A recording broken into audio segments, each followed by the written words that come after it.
defendiendo la verdad, así como ser liberal negando la verdad. Así que el asunto no estriba en la identificación de una determinada posición, sino en estar del lado de la verdad. El asunto es estar del lado de la verdad. Preguntamos en este día, ¿y qué es la verdad? Esta misma pregunta hizo Pilato cuando estaba interrogando a Jesús en aquella ocasión. En el diálogo que Pilato tiene con Jesús, Jesús le dice que él ha venido para dar testimonio de la verdad. Y Pilato pregunta, ¿y qué es la verdad? Pero ¿sabe algo? Pilato no esperó la respuesta. En San Juan capítulo 18, versículos 37 y 38, nos dice que Pilato pregunta, ¿y qué es la verdad? Le da la espalda a Jesús y va a la multitud y le dice, yo no hallo culpa ni maldad en este hombre. No escuchó la respuesta. La pregunta es, ¿estamos en este tiempo haciendo lo mismo? Estamos preguntando cuál es la verdad, pero no nos interesa escuchar una respuesta. ¿Sabe que hay gente que no quiere ir al médico por una sola razón? Porque no quiere saber la verdad. No va al médico por ninguna otra razón, sino porque dice, no quiero ir porque no quiero saber la verdad. Las explicaciones más contundentes de la verdad fueron expresadas por el Señor Jesucristo, y estas no fueron dichas en un solo momento, sino en varias ocasiones importantes durante el ministerio que Él desarrolló acá en este mundo. La primera de ellas que quiero mencionar fue dicha en una ocasión especial en San Juan capítulo 14, versículo 6 nos dice, Jesús dijo, yo soy el camino y la verdad y la vida. Nadie va al Padre si no es a través de mí, dijo el Señor. Noten que Jesús no está diciendo que Él es una verdad. Escuchamos muy a menudo que la gente dice, no importa lo que usted crea, todos creen en Dios. Yo no creo que sea así. Porque si la palabra de Dios es una, si Jesucristo es uno solo, hay que creer en su palabra y hay que creer en Jesús para estar en la verdad. De otra manera la persona podrá creer lo que quiera, lo que desee, pero no estará aceptando la verdad. Hay personas que están equivocados y no hay manera de que se les demuestre que están equivocados. ¿Sabe por qué? Porque ellos no quieren aceptar la verdad. Recuerdo que tuve un amigo, ustedes saben que hay épocas donde los muchachos son muy discutidores, ¿verdad? Y se las saben todas. Yo no sé si aquí habrá algún joven que se las sepa todas, ¿verdad? Pero probablemente sí, se las saben todas. No hay una sola cosa que no sepan, mejor que los demás. Y él me dijo a mí que a veces cuando salía de la casa era para reunirse un grupo de jóvenes a discutir de diferentes cosas, de política, de lo que fuese. Él se paraba así frente a la casa y decía, hoy no le doy la razón a nadie. Ya usted sabe, si había manera de poder discutir algo con él, o sea, no había manera de poder llegar a una conclusión. En otra ocasión, el Señor dijo en San Juan capítulo 8, verso 31 y verso 32, dijo entonces Jesús a los judíos que habían creído en Él, si vosotros permaneciereis en mi palabra. ¿Cuál es la palabra de Jesús? Es la Biblia, hermano. Si vosotros permaneciereis en mi palabra, seréis verdaderamente mis discípulos. Y aquí viene una expresión. Esta expresión está en la bandera, en el escudo de la bandera de mi país. Y conoceréis la verdad, y la verdad os hará libre. Hay gente que conoce verdades que lo esclaviza. Hay personas que tratan de indagar y descubren verdades que lo hacen miserable, porque cuando la descubre esa verdad lo destruye. Pero el que conoce a Jesús será libre para siempre.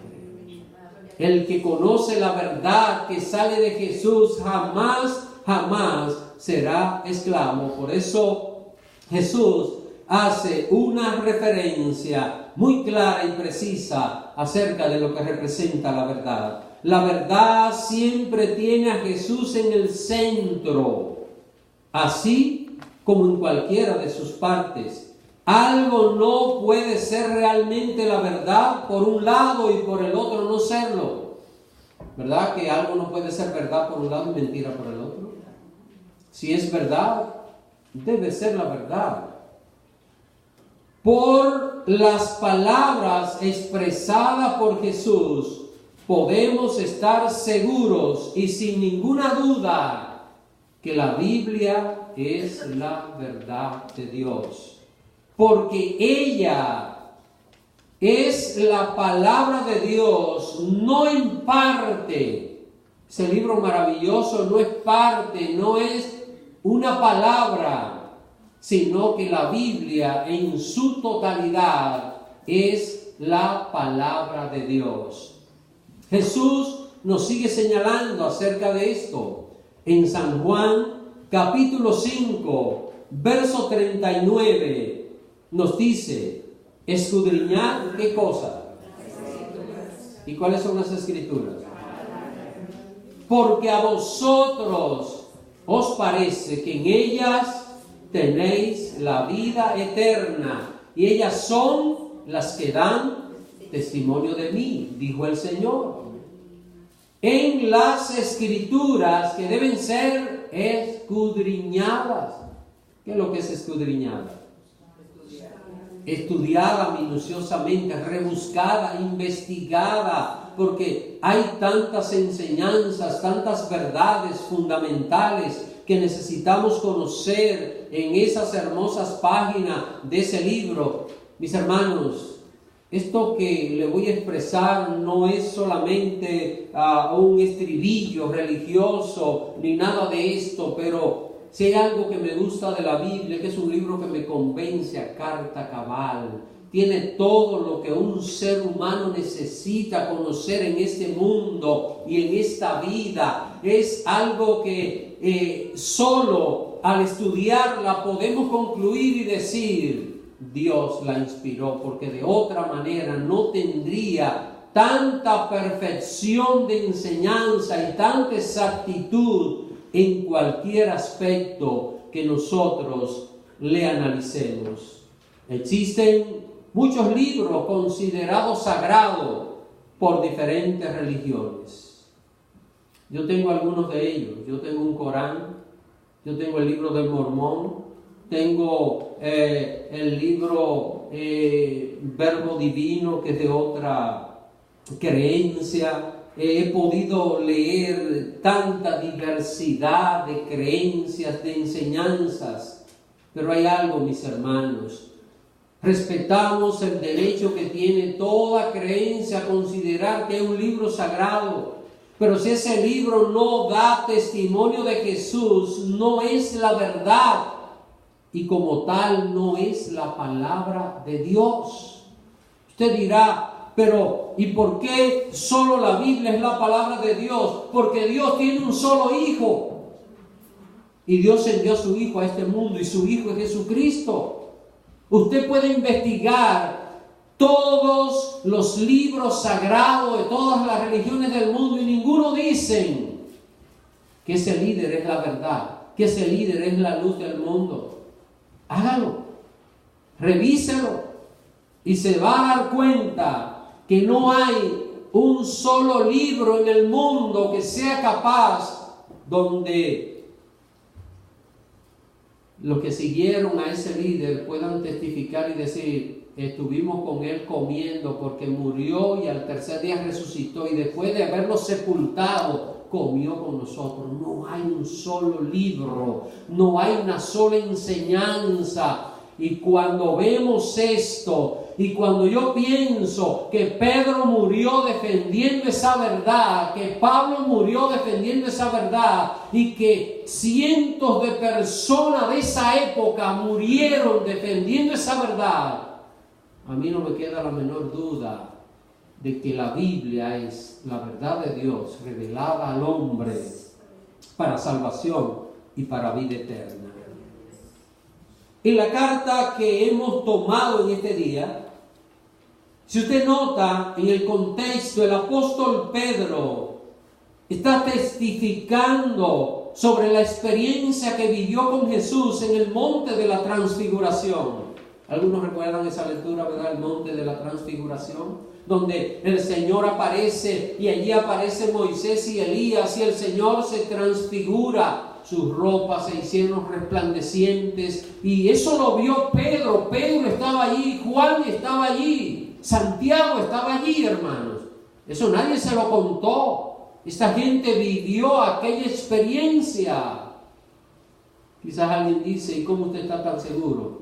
Y yo le hago la otra pregunta, ¿y cómo usted no está tan seguro? ¿Verdad? Yo creo más en el fundamento de lo que ha sido escrito que de lo que una persona puede decir, pero tal vez no tiene ningún argumento ni ninguna base. Usted me puede decir a mí, eso no ocurrió y usted no tiene manera de poder demostrarlo. Sin embargo, yo sí puedo mostrarlo porque es un libro que tiene, ¿cuántos años? Más de 3.000 años que comenzó a escribirse, que lo tenemos ahí. Y que todos los códices, es decir, la forma en tipo de libro que hay conservada de la Biblia, los fragmentos que han aparecido en cuevas, todo demuestran que dicen exactamente lo mismo en todas partes, lo que quiere decir que hay autenticidad en lo que la palabra de Dios señala, y sin ninguna duda sabemos que la versión original es inalterablemente la palabra del Señor. Entonces, Pedro, hablando acerca de esta experiencia que tuvo en el monte de la transfiguración, donde pudo escuchar la voz audible del Padre, que dijo, este es mi Hijo amado, a él oí. Escuchar la voz de Dios audible es algo que marcó la vida de este hombre. Y en el pasaje que leímos hoy al inicio, nos explica con claridad la autenticidad de la Biblia como la palabra de Dios. Aquí Pedro está utilizando esta frase que vamos a repetir. Tenemos también la palabra profética tal vez segura. Más segura. Tenemos la palabra profética más segura. Esta no es como la palabra de los políticos, ¿verdad? ¿Qué dicen los políticos? Los políticos son especialistas en prometer cosas. Una vez estaba un político de eso en campañas y estaba en un lugar y está dando un discurso en una comunidad, era un campo bastante pobre, y el político dice, señores, voten por mí, que cuando gane la presidencia le voy a hacer un puente a esta comunidad para que progrese. Y alguien le dijo, pero señor, aquí no hay río. Porque ustedes saben que los políticos hablan de todo sin saber, ¿verdad? Y el político dijo en su discurso, le hago el río también. Esta palabra no es así, ¿eh? La Biblia dice que tenemos la palabra profética más segura. La expresión de Pedro nos lleva a la afirmación de que la Biblia es la escritura más segura que podemos leer y estar atentos. ¿Cuáles fueron los elementos que intervinieron en la producción de la Biblia para que hoy podamos creer en ella sin ninguna duda? Hay 3 elementos que intervinieron en la producción de la Biblia y en unos minutos yo quiero enseñárselo para que nunca se le olvide. No son 8, no son 10, son 3, para que usted lo pueda recordar. Ellos fueron la revelación, la inspiración y la iluminación. Vamos a ver si lo repiten conmigo. La inspiración, la revelación y la iluminación. 3 elementos que muestran que la Biblia es sin ninguna duda la palabra de Dios y que podemos creer fielmente en ella. ¿Cómo podemos ver el desarrollo de cada uno de esos elementos en la producción de la Biblia? Lo primero que vemos es la revelación. ¿Qué es la revelación? Es un mensaje que parte de la libre iniciativa de Dios. La revelación no parte del hombre. No es que el hombre quiere. No es que usted diga, ay, yo quiero recibir un mensaje de Dios y yo quiero acostarme hoy y recibir un mensaje de Dios. No fue así. Dios se interesó en comunicarse con el hombre. Eso es la revelación. Dios se interesa y parte de la iniciativa libre de Dios de comunicarse con el hombre para darle a conocer lo que éste no puede conocer, pero que es vital para su salvación eterna, y que de no ser por la participación de Dios se mantendría oculto y le sería imposible al hombre por su propio medio llegar a conocerlo. Una gente con inteligencia no puede conocer a Dios. Una gente con sabiduría no puede conocer a Dios. Una gente con filosofía no puede conocer a Dios. Dios tiene que revelarse al ser humano para que la persona pueda conocer a Dios. Note lo que dice la palabra de Dios en Romanos capítulo 16, versos 25 y 26. Y al que puede confirmaros según mi evangelio y la predicación de Jesucristo, ¿según qué? La revelación de qué? Del misterio. ¿Qué es lo que es un misterio? Algo desconocido. La revelación del misterio que se ha mantenido oculto desde tiempos eternos, desde antes de que existiera el tiempo. Verso 26, pero que ha sido manifestado ahora, y que por las que de los profetas, según el mandamiento del Dios eterno, se ha dado a conocer a todas las gentes. ¿Para qué? Para que obedezcan a la fe. ¿Cuál fe? La fe de la palabra de Dios. Después de Dios revelar su verdad al hombre. Miren, para entender esto de la revelación, los que son un poquito más adultos van a comprender mejor lo que yo ahora les voy a decir. ¿Ustedes recuerdan las fotos antes cómo eran? ¿Cómo se hacían? ¿Recuerdan?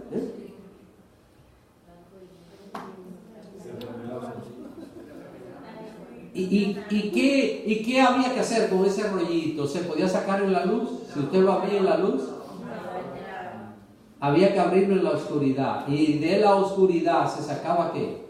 Una imagen. Y cuando eso se estaba haciendo, ¿cómo se le llamaba? El revelado. Usted recuerda que había letrero que decía revelamos fotos en algunos lugares, Ya eso pasó a la historia hace tiempo, ¿verdad? Entonces, después de Dios revelar su verdad al hombre, éste necesita entender. No basta con que Dios le revele. Pensemos que usted mira, ¿qué cosa? Una computadora que va a haber dentro de 1000 años. ¿Usted podrá identificar lo que es hoy día?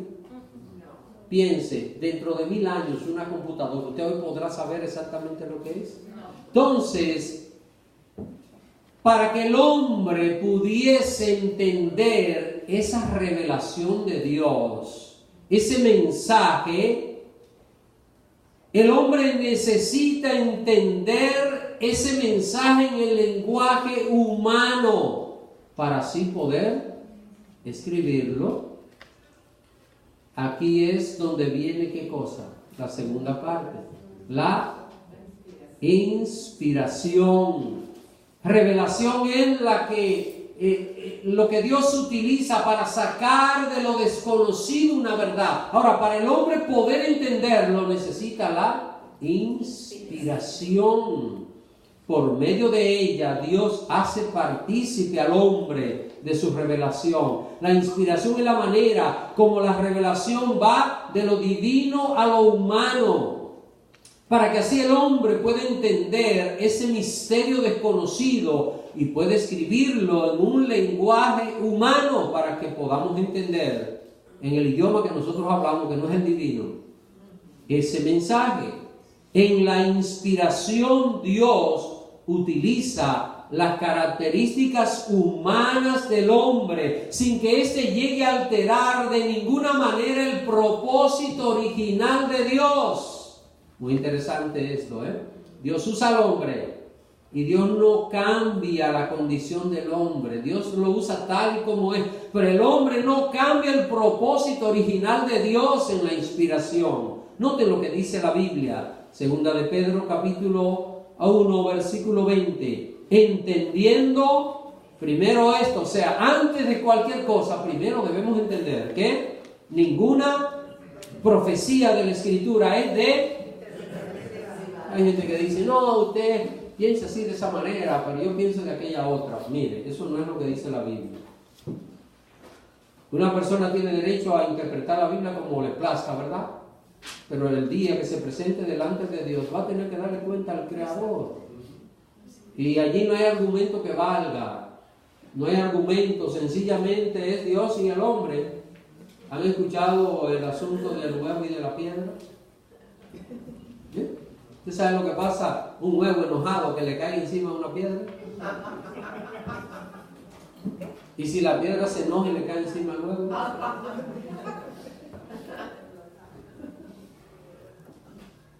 Así que debemos entender esto, ¿verdad? Y ya sabemos nosotros si somos el huevo o la piedra, ¿no?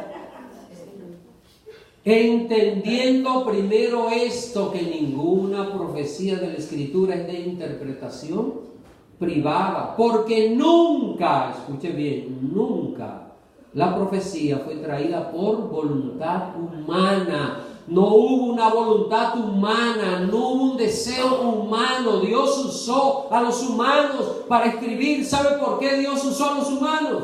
Porque los pollos no escriben. ¿O ha visto usted un pollo escribiendo? Un caballo. Usted se imagina que la Biblia hubiese sido escrita por un caballo. Y ahora viene alguien y le dice, vamos a leer aquí, y alguien le pregunta, ¿y ese libro que lo escribió? Un caballo. ¿Usted cree que voy a perder mi tiempo,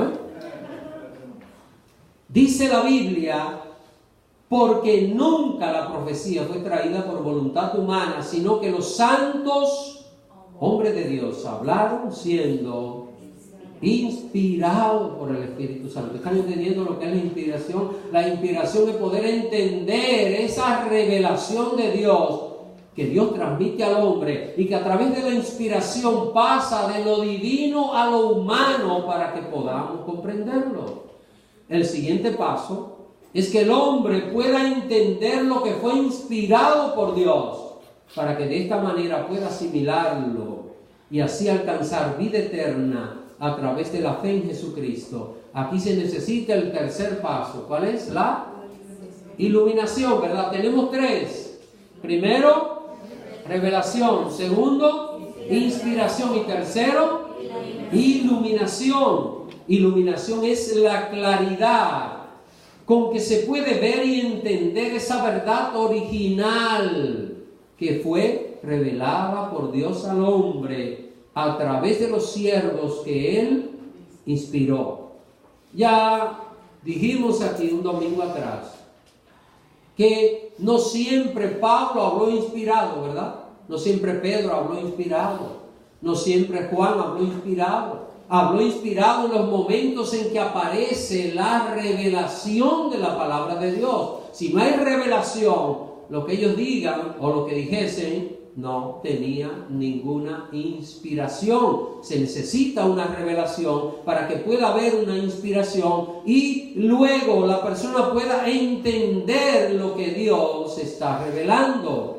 Para que una persona pueda ser iluminada, y esto sí es vital, debe tener el Espíritu Santo en su vida. Nadie puede tener el Espíritu Santo sin haber aceptado a Jesús como su Salvador, ¿eh? De otra manera leerá la Biblia y no la va a entender.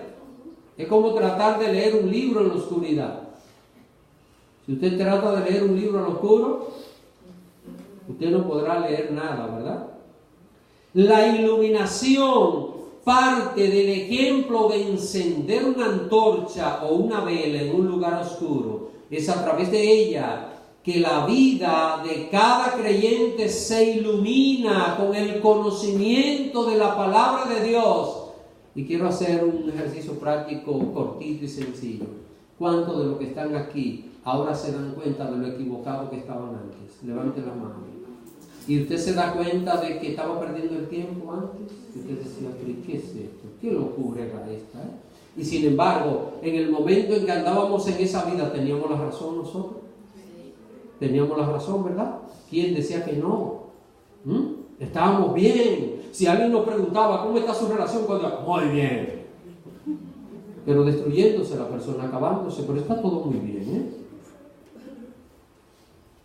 ¿eh? Es a través de la iluminación que la vida de cada creyente se ilumina con el conocimiento de la palabra de Dios. La oscuridad del pecado huye y el cristiano brilla con la luz de Cristo. Por eso cuando una persona conoce a Cristo ya no puede seguir siendo igual. Si era un mentiroso antes, ¿qué tiene que hacer ahora? Dice, no, espérate, ya yo conozco al Señor, yo no puedo seguir engañando y creando una vida de fantasía, de engaños, de mentira. No puedo porque estoy en la luz de Cristo. No puede ser igual. Segunda de Pedro, capítulo 1, verso 19 dice, tenemos también la palabra profética, probablemente, más a la cual hacéis bien en estar ¿qué? Pues no es lo que diga cualquiera por ahí, ¿verdad? Dice, a la cual hacéis bien en estar atentos, como a una antorcha que alumbra, ¿en qué? Hasta que el día esclarezca, el lucero de la mañana salga en vuestros corazones. Eso es la iluminación, ¿eh? Una antorcha que alumbra ¿dónde? El lugar oscuro, y todo se vuelve. Si apagamos la luz ahora, ¿podemos seguir leyendo? Pero la prendemos, ¿y qué pasa? Todo se vuelve claro. Usted mira todo con claridad. No existe ningún otro libro en el mundo fuera de la Biblia que tenga esas tres características, ¿eh? Usted lo puede examinar, lo puede buscar. No existe ningún otro libro en el mundo que tenga revelación, inspiración e iluminación. Por esto, sin ninguna duda, podemos reafirmar que la Biblia es ¿qué? La palabra de Dios. Finalmente, hay un detalle que es vital conocer, y ese detalle es que cuando la Biblia fue escrita, se necesitó revelación, inspiración e iluminación, ¿verdad? La revelación y la inspiración terminaron con la última escritura. ¿Cuál fue la última escritura? El libro de Apocalipsis o Revelaciones, ¿eh?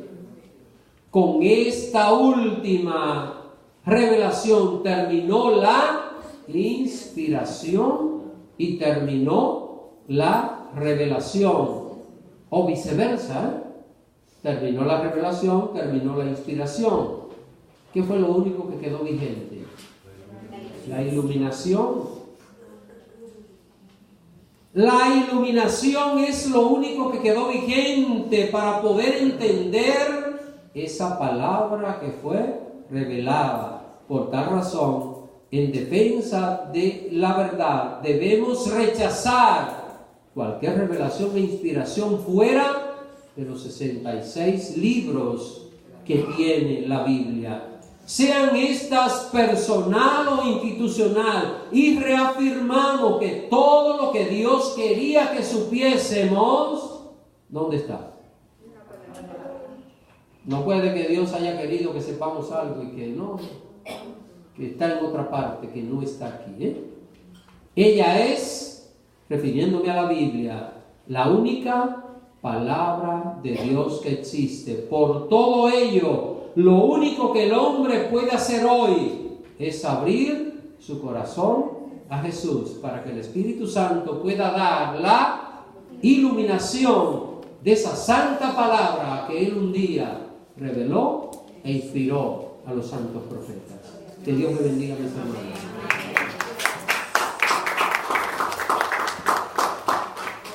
Póngase sobre sus pies, por favor.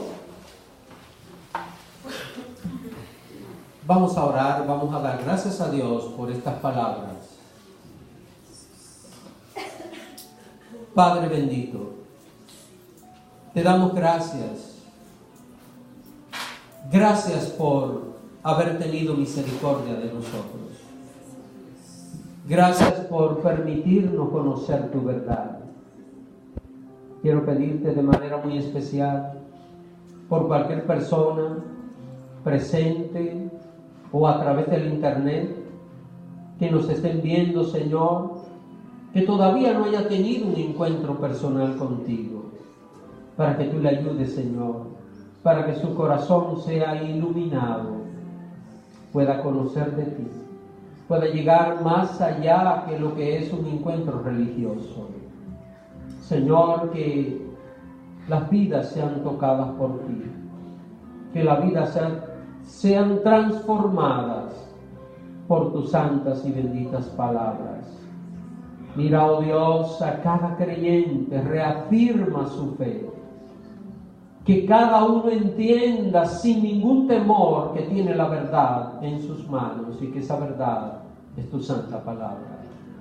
Que seamos fieles defensores de esta verdad, pero más que ser defensores de ella, que seamos cumplidores para que nuestras vidas reflejen la imagen de tu Hijo amado. Que la gente que no lee la Biblia a través de nuestras vidas pueda leer tu verdad, pueda leer tu enseñanza, que de esta manera esta verdad tuya pueda resplandecer en este mundo de oscuridad. Bendice, oh Dios, y fortalece cada vida acá presente.